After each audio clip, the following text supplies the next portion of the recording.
most woodworkers, I have a shop full of clamps that I routinely use for gluing. However, sometimes I'm faced with a situation where normal clamping simply will not work. And examples of those are when you're gluing little fidgety things, like, for example, petals or a butterfly, very difficult to clamp a butterfly,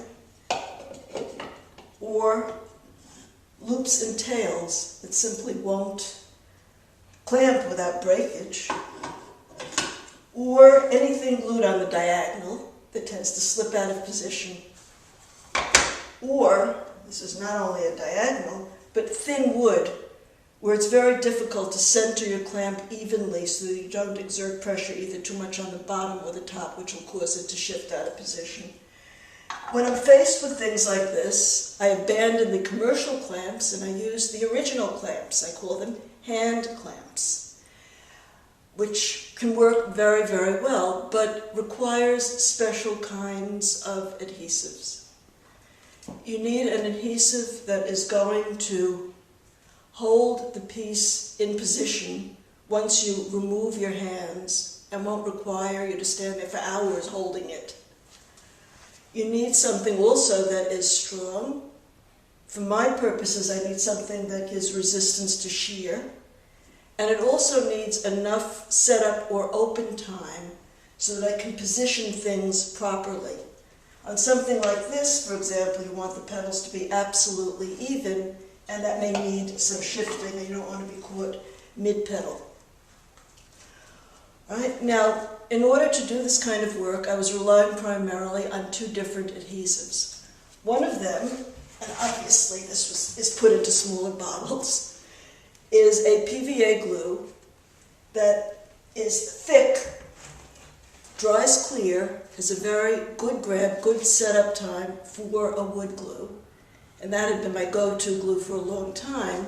But when I started doing more complex projects, I wanted something that would set up more quickly, start the curing process a little sooner, so that I could then move on and wouldn't have to wait, let's say, for a whole layer to dry before I put the next layer on.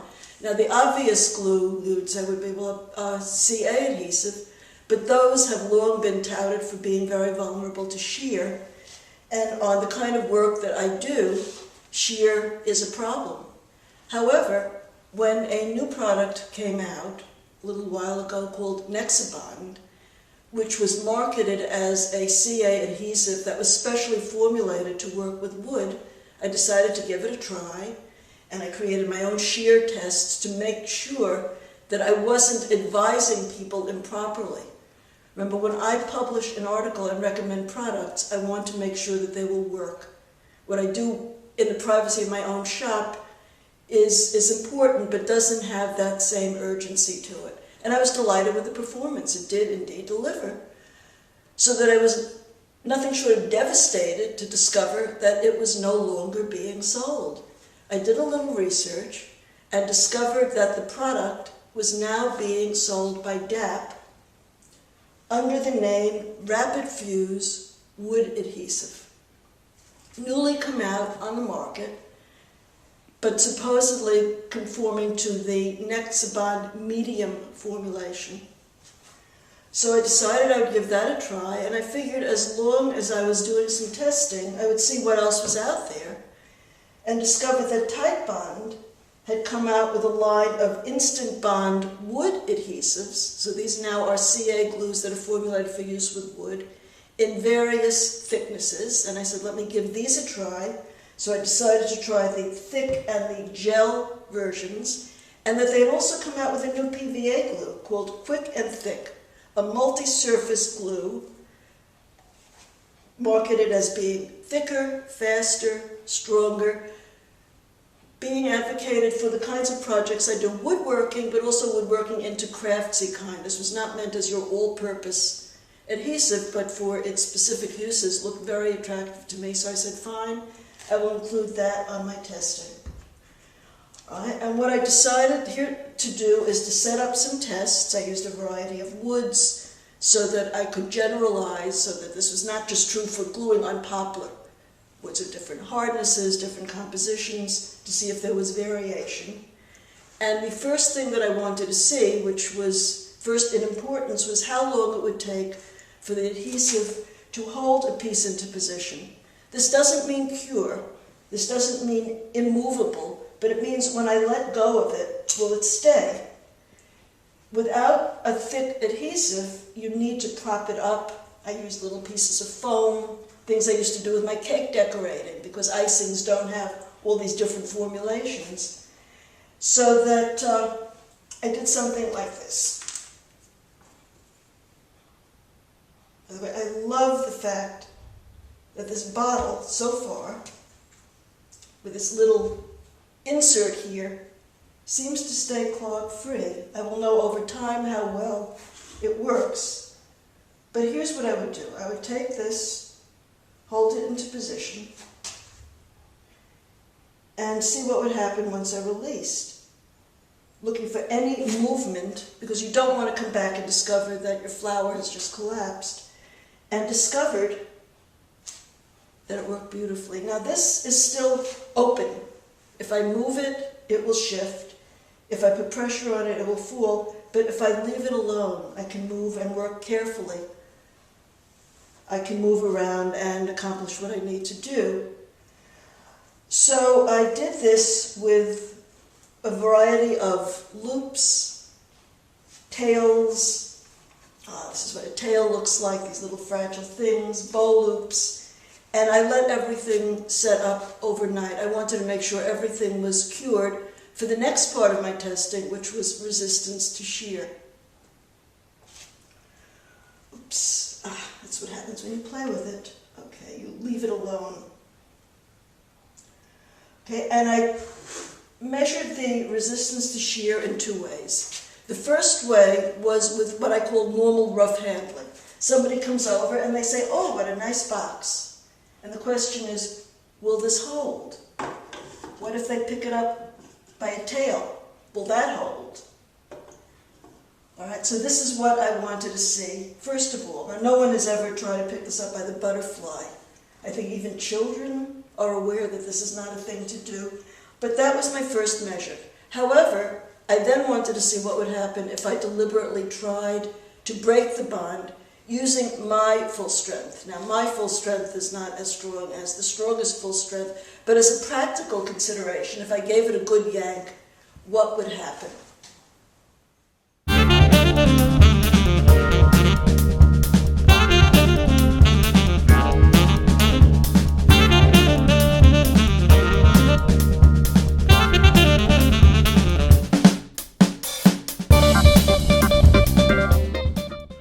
All the adhesives met or exceeded my expectations, with the wood breaking but not the glue joint. However, by a slim margin, the best overall performers were DAP Rapid Fuse and Titebond Instant Bond Thick. My second test was a little different. I wanted to see how these adhesives would perform on a task that simulated what I did when I created this little jewelry box, which involved cutting a piece of wood and then inserting strips of veneer cut across the grain, which lets them bend, gluing the three strips into place so that you would get a decorative lid. Now this is a pretty stringent test because the adhesive needs to grab first initially so that I can position it. And what I did was using a toothpick to spread the adhesive, because if I'm going to use C8 adhesives, using your finger is not an option. And yes, you may very well get a little of the C8 on your fingers, but as long as you don't glue yourself to the workpiece, it will come off with warm water and will just naturally rub off. So I used a toothpick to spread the adhesive. I pressed this into place until it held firm. Then I moved on to the next piece. I applied more adhesive to this put the next piece of veneer on. Now, what I was looking at then was, would the original adhesive hold firm, or would it be disrupted by the next layer? And this is where, for the original box, I used the Nexibond, the CA glue. I did not think a PVA glue would work, but I figured as long as I was doing this, let me include this as well. So I did this testing, and then after it was, all the pieces were in place, the other thing I wanted to see was, is the bond really tight enough so that my hand pressure will be sufficient? If there are voids, if there are slippages, if there's been breakage because the pieces didn't hold up, then the hand pressure simply would not work. And the results were as I expected. The PVA glues were simply not up to the task. When I glued on the next strip, the first one tended to break, so I was trying to repair the void and glue on the next strip. And the results, as you can see, were some unsightly voids. It was strong. When I tried breaking it, it would not shear. It looked more vulnerable than it was. I didn't hit it with a hammer, but I figured, if I can't break it this way, it's pretty strong. It just was not acceptable aesthetically. However, the CA glues worked very well. For this application, the gel formula of the Titebond was too thick, but the gel formula is not meant to be spread, so in a sense I was using it off-label, and I couldn't get an even enough spread to get as tight and neat a joint as I wanted. But the thick formula and the rapid fuse worked very nicely. I was able to stabilize the pieces, add each piece without a problem. And then when I added the final piece and held it in position, it set up very well.